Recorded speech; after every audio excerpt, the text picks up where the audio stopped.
To order the Finance Committee at 5:45.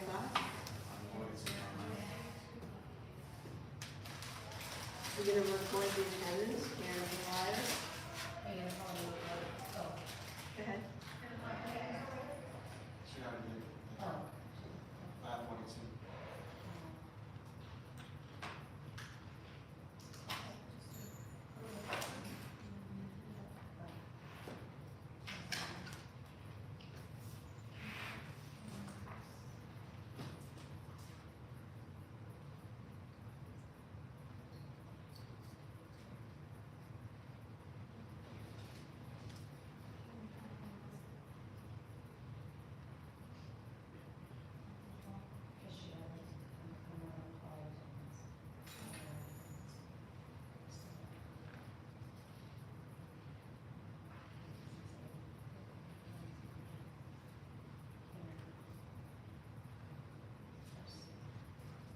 So recording attendance, right? Okay, we're going to record the attendance, Karen Dwyer. Jim White, Crystal Walker. Mindy Thomas. Person Manson. Okay, first thing on the agenda is to approve the minutes from our December 4th. And let the minutes show that Darren Francois office.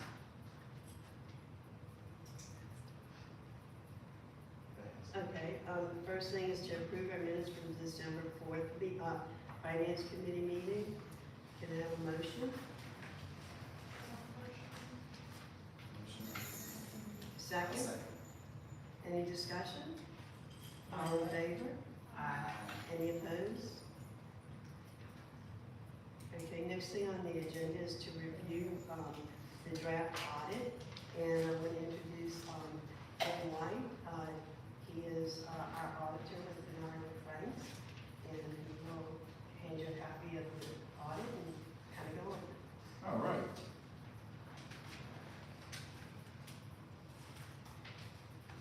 All right. Last week around this time, we were in ethics together. Yeah. We gotta stop meeting like this, Wednesday nights. Is this what's in the packet?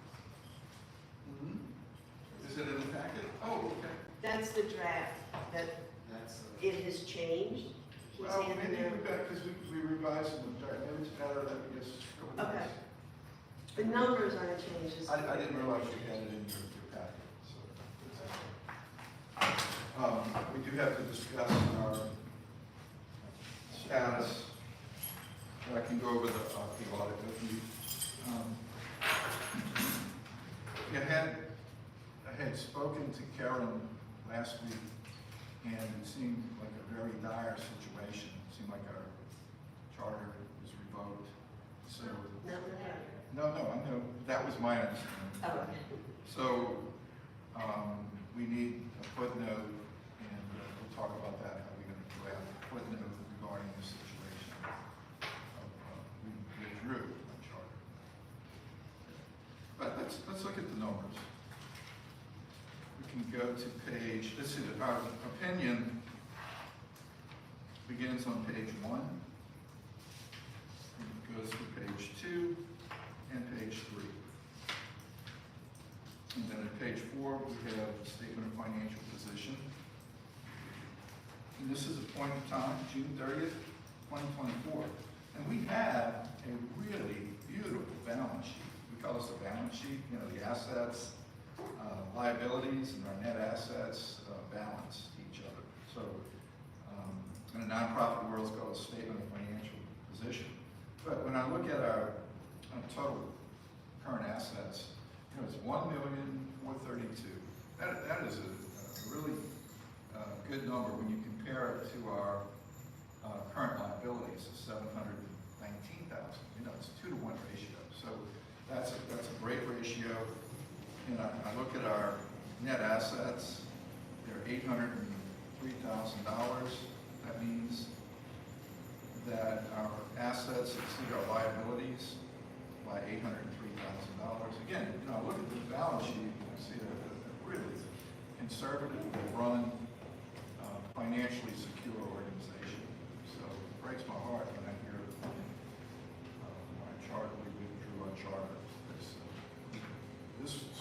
running very well. You know, financially, when I look at these statements, it's excellent. Now, if you look, let's turn to the next page. This is our statement of activities. This is known as also as a profit and loss. If you go outside of the business world and the nonprofit world, we call it a statement of activities. So we generated $6,323,000 of revenues. I want you to look at that loss and disposal of assets. It's $169,000. See that right here? Okay.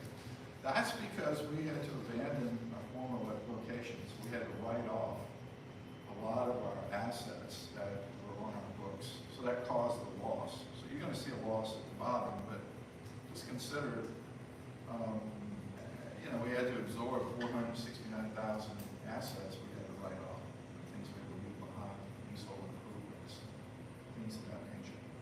So when you look at the bottom line, we lost 255,000. But if it wasn't for the abandonment of the old facility, then we would have been a problem. So I just thought I'd point that out. On page 6 is last year's result, statement of activity. Page 7, it's a detail of our expenses by program in our administrative and fundraising expenses. Breaks that out. A lot of our monies go toward teachers' salaries and administrators. So $307 million of our $6,500,000 spent was salary related.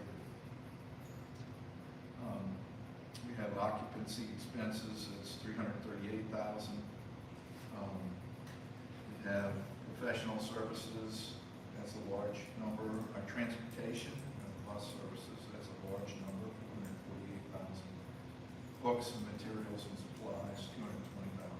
So this gives you a little idea of where our money went in 2024. Page 8 is the 23 expenses. And if anybody has any questions along the way, stop, feel free. Page 9 is a statement of cash flow, which hardly anybody looks at. Page 10, they require us to put it in there, but I've never known anyone to really look at the statement of cash flow.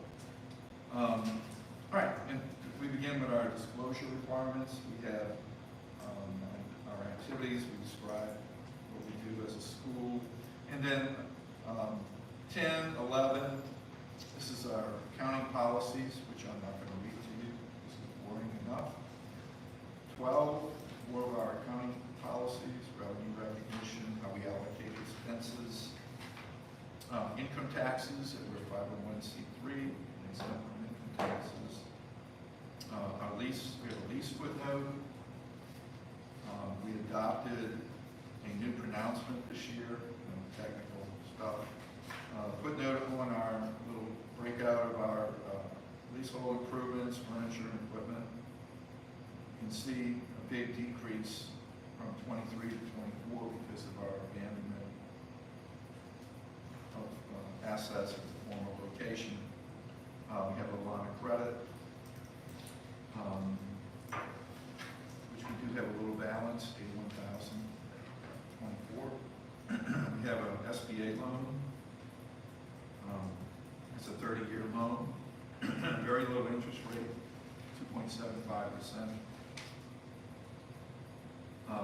Let's see.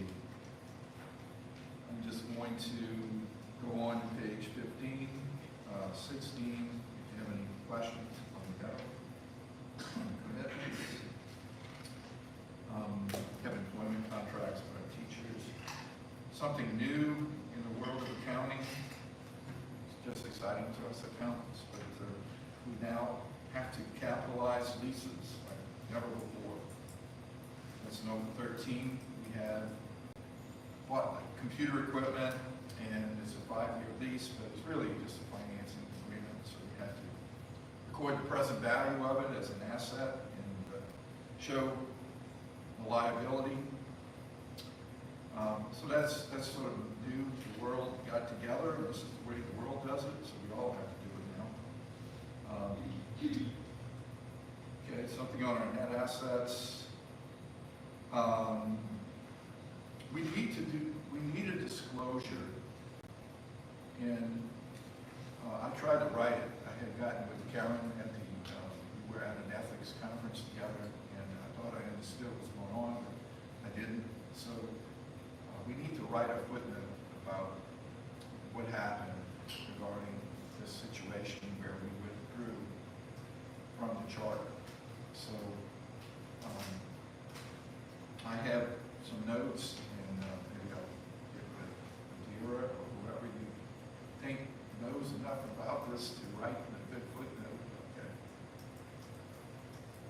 So we're going to have to disclose that we, the board voted to withdraw its charter, and we will no longer be having a charter type 2, Louisiana type 2 charter, and we will no longer operate a school under that. And then I understand that you're looking for other ways to move forward as a nonprofit organization. So we need something about the situation, and then we need something about the plans, the board plans to do. We plan to consider other programs and other activities for a typical nonprofit organization. So what's our future look like? So we have to put that in. If we don't have a future, then we have to put our plans to liquidate and how we would do that. So we need some kind of disclosure on that. Yeah, and I was explaining to Jim that all of this just happened so fast within the last 7 days. So we have not had time to put together a plan of action or even to decide if we want to continue. We talked about it amongst ourselves, but never as a official board, whether or not we want to continue on 501c3. We can still, we are 501c3, the VIBE board is, and we have a charter to operate a type 2 school. Now, we've said we pulled our charter application back. We're still 501c3. We can still do anything another 501c3 nonprofit organization can do. We can support another school. We can support another operation. We can support our alumni association. As a nonprofit, we say what we want to do, and we haven't lost our nonprofit status. So that's something that we need to consider when we're continuing all of our liquidation plans. So I know it may not be clear, but we need to put something in for them continuing as an organization, or just need to have some sort of a plan as to what the future of the organization will be. Well, it sounds like you need a statement. So, I mean, we may not make that decision on what we're gonna do next, so the next 2 or 3 years from now, right? We can still do that. Oh, yeah. But at this point, we're just liquidating, and then in the future, we'll revisit within the next 2 years, 2 or 3 years, to figure out if we want to move. And it may be sooner, but I'm just throwing it out there, that we will revisit something else. Would it be appropriate to say that we have a plan, like we will be evaluating over the next That's- 6 months? Yeah, What our future I think- plans would be? I think that would be appropriate, because we have to, see, our deadline is December 31st with the legislative auditor, so you don't need a firm plan. Right, that's not what we should. Yeah, the board is just evaluating different programs and different Option. options, yeah, that's sufficient. All right. All right, other information. Here we have to disclose your compensation package. We have other reports on page 20. This is government auditing standards. when you receive over $500,000, you have to employ government auditing standards, that's public funds, for $500,000 in public funds, and we have received over that amount. So this is our report on government auditing standards. Basically, we look at compliance, a good internal control structure, and we look at compliance with laws and regulations. There are no findings or no significant deficiencies. That's good. Now, in addition, we received over $750,000. We expended over $750,000 in federal funds. So this brings in another set of requirements on the auditors to apply to this audit, and that would be the uniform guidance standards. This is federal level, and basically we have to select programs, and the government tells us we got to look at certain criteria for the expenditures to make sure that we're in compliance with federal law. So this report is regarding that. And again, it's a report on compliance with the federal regulations and your internal controls over how you spend the money. And again, there are no findings regarding any deficiencies in controls, or we didn't find any non-compliance with federal law. Page 25 is all of our federal funds on one page to the different agencies and all that. So that, we call that the CFA. Some disclosures, and we have to have a schedule of findings and question costs. This has to do with the federal audit. And again, we just have the required disclosures. We disclose what we consider major programs and the results of our tests, and there were no internal control findings, there were no compliance findings. There were none last year. So that's almost the same. All right, now we get to page 30. So if that wasn't enough regulation, the state legislative auditor mandates that we do a review of your policies and procedures. And that begins on page 30. And as you can see, we have another, I don't know, 15, 20 pages of things that they make us look for in your policies. Oh, I'm sorry, this, page 30 is the Bessie Board report. Because we're a school, the Bessie Board requires us to do some procedures on our expenditures, teacher ratios, things like that. I think we're still waiting on some of that information. Let's see, the expenditure schedule's on page 33. The class size range is on page 34. These are things that the Bessie Board makes us put in the charter school report. Now we get to the statewide legislative auditor mandated special procedures on page 36, beginning with that. So we have, we have to make sure you have budgeting, you have procedures for purchasing and collecting, and money's deposited timely, and so we go through all of this stuff. I'm not going to go through the details. If you have any questions, I'd be happy to go over it with you. But you can see there were no exceptions noted. No exceptions noted. I don't believe we had any exceptions on this report. So they were all. So your compliance policies are very good, and we did not have any findings on this 10-page report with multiple procedures we had to do. So we have to do a normal audit, we have to do a government auditing standard, we have to do a federal compliance standard, we have to do a Bessie Board report, and then we have to do a legislative auditor mandated report. So that gets us to the end. Sorry to bore you with all of that. But the good news, no exceptions, no findings, and a clean opinion. another year down. Yes. It's good. Since the school has been in existence, we have always gotten a clean opinion. And I thank our staff and everybody who worked so hard to make that happen. So at this point, we want to recommend the approval of the audit to the bond board.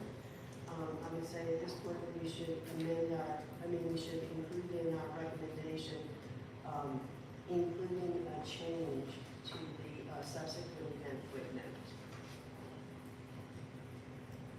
So I'll make a motion to change.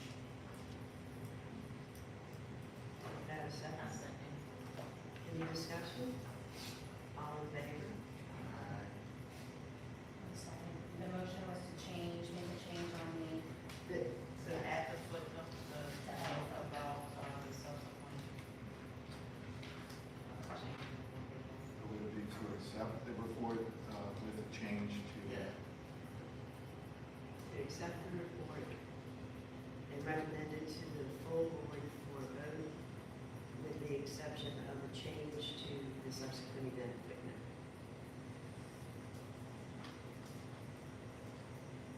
Let's try that now, if she gets it. Recommend the approval of the audit to the full bond board, including the change to the subsequent.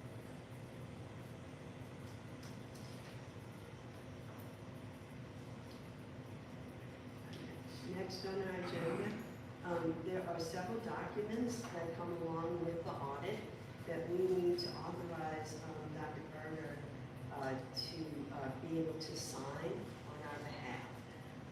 One is a management representation letter for statewide agreed upon procedures. The other one is a management representation letter for performance and statistical data. And the last one is a management representation letter for the financial audit. So at this point, I would like a motion that we recommend to the full board that Dr. Adira Berger be allowed to sign on our behalf these documents as listed. I motion that we allow Dr. Berger to do the sign audit documents on behalf. We recommend to the full board. Second? Okay. Any discussion? All in favor? Any opposed? At this point, do we have any public comment? Our next meeting date, I forgot to put on, for the finance committee. Let's see.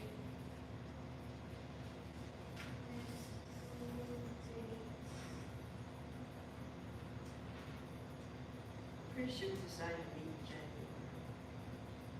Not for finance. Next finance is January 22nd, that's not wrong. We were supposed to meet in, so we met in, supposed to meet in November, and then get in January, so January 22nd. Under the time. Now, we did in our last meeting make some changes, but that hasn't been approved yet. And we'll look to see what those changes are. That we definitely need to. Okay, so tentatively, our next meeting